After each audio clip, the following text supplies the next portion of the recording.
And now, live from the studios of Freedom's Phoenix, Ernest Hancock.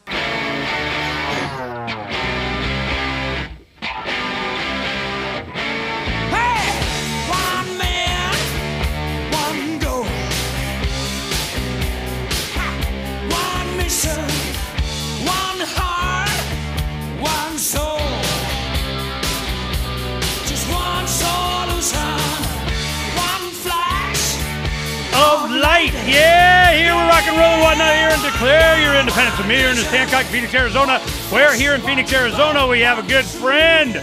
Jerry Williams is owner of American Precious Metals in East Phoenix, and he has been a great resource for us, and where we go get all our dimes. You know, it's a dime's worth, but they're really worth a lot more. Now, we're going to get to Drew Phillips here and the wallet voting efforts that they had in California. Have been going all over the country. They're going to Pork Fest. We have all kinds of things that here we got, dimes in the Fed cards, and on the back it has information what they're really worth and weight and so on. We got hit the button. Oh yeah. Okay, I got to put it up here. No one's watching anyway. All right. Yeah, they are. We go. They do later. Okay, we have Pork Fest 2011, and they got them in blue.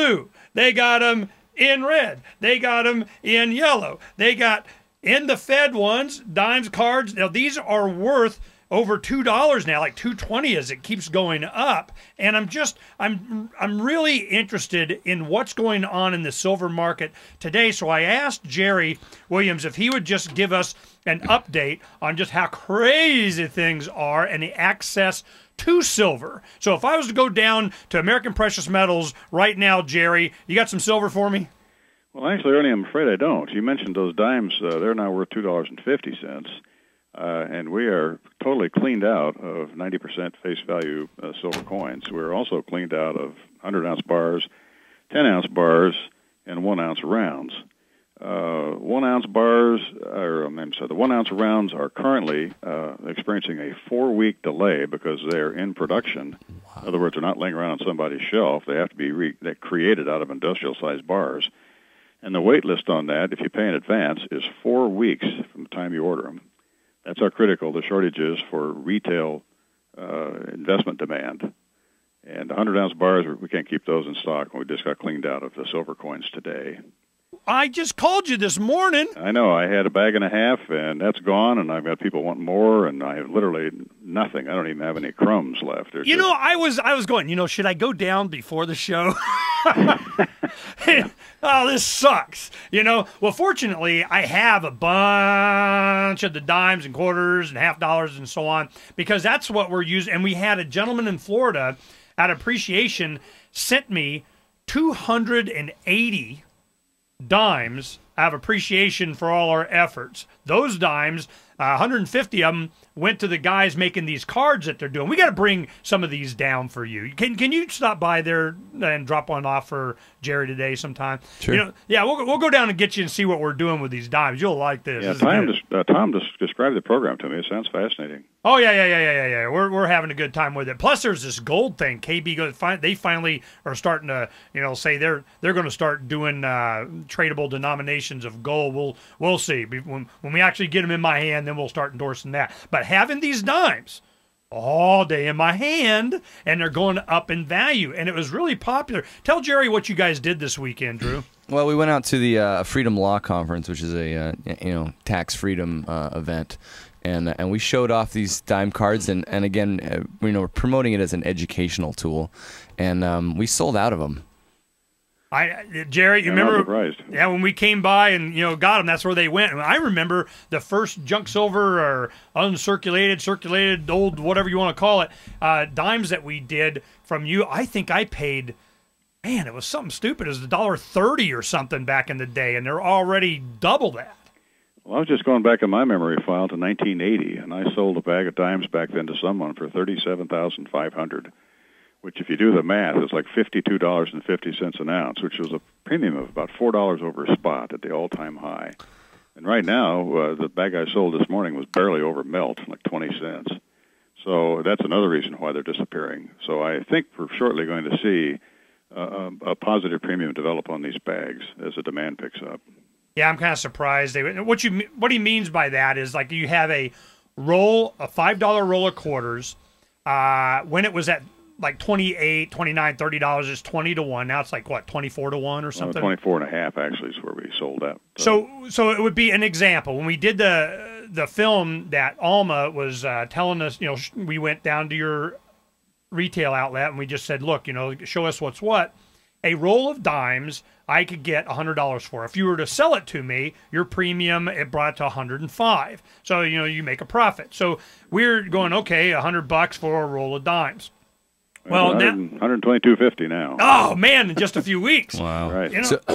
So this is what's happening because these dimes are 90% silver, at least they're not, but the premium on them has only been, 50, 60, 70 cents per ounce, where you'll pay $3 an ounce if you get it in Silver Eagles. What's the availability of Silver Eagles? Are they still making them? They are making them. I think the Mint anticipated a surge because they made record amounts last year, and so they've been ahead of the demand. So you can get them. They've raised the prices, by the way, to us, and so. But I've managed to keep my premium at $3, even though they raised them another dime here 2 weeks ago. And the availability is, I order them, I can get them in a week. They come from the East Coast. I have a supplier that buys directly from the Mint in huge quantities. Okay, go ahead. Well, so everyone's hitting because the price just spiked this week. Is that right, Jerry? That's part of it, and some of the spike is not so much as investor demand as it is short covering at the commodity level. You've got the March contract soon to expire, and an awful lot of people are pledged to deliver silver they don't have. So those positions either get closed out, delivered, or rolled over, and so you're seeing the book squaring here coming up at the end of the month. Okay, now let's go ahead and explain what that means. People go out and they buy commodity contracts for silver, and a lot of times they'll roll them over, take a profit, somebody else will take the contract, they'll go, and it's still, they don't actually take delivery. But what's going on now with, nations, China's like, hey, I got a contract for gold, give me my forklift, put it on my ship, I'm going to Shanghai. So, this is, with silver, the same kind of thing is starting to happen. They're going, look, man, I got a contract, where's delivery? And they go, well, we just turned silver into paper. We just sold you the paper, man. We didn't have no silver, So is that kind of what's going on? Yeah, there's a shortage there. There's not enough to cover all the potential delivery notices for the silver that's coming due. So those contracts will most likely get rolled over into the next month out. Well, the only way you can roll them over is if they agree to, and it's going to be at a premium or it's going to go up or something, right? Well, yeah, to cover a short, you'd obviously have to buy and then sell short, in the next month out. It'd be essentially a spread, but yeah, that's what you got to do. They've got to be closed out or delivered out. Now, sooner or later, people. Do you have an option? Do you say no? I don't want to roll over. I don't want that. I want my silver. Where's my silver? That's what happened with the Hunts. They literally bought all the contracts that were outstanding. So there was no option to roll over because they demanded delivery. They tendered notices on every outstanding contract, which basically would have bankrupted the exchange. Yeah, well, what did the government do? They said, you know what? None of those contracts are good anymore. We changed our mind.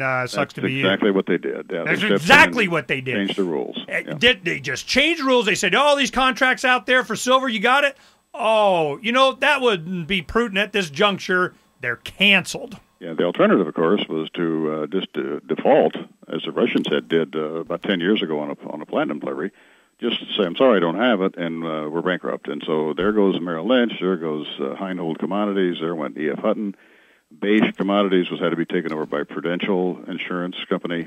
It was a disaster, and it would have bankrupted the COMEX had the government not stepped in. So that was a justification. And they used sort of a criminal charge that the Hunts had conspired. It was a conspiracy to corner the market and therefore illegal. Yeah, it was a conspiracy to make money. Right.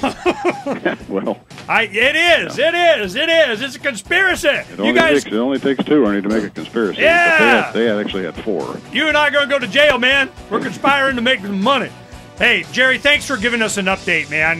You see it's going to get worse? I do. I see. It's easy to see. And UBS, by the way, Union Bank of Switzerland, backs me up on this. An average price of around $40 this year. Wow. Average price for it. That means it's Stay right there. We got more news when we come back. Okay.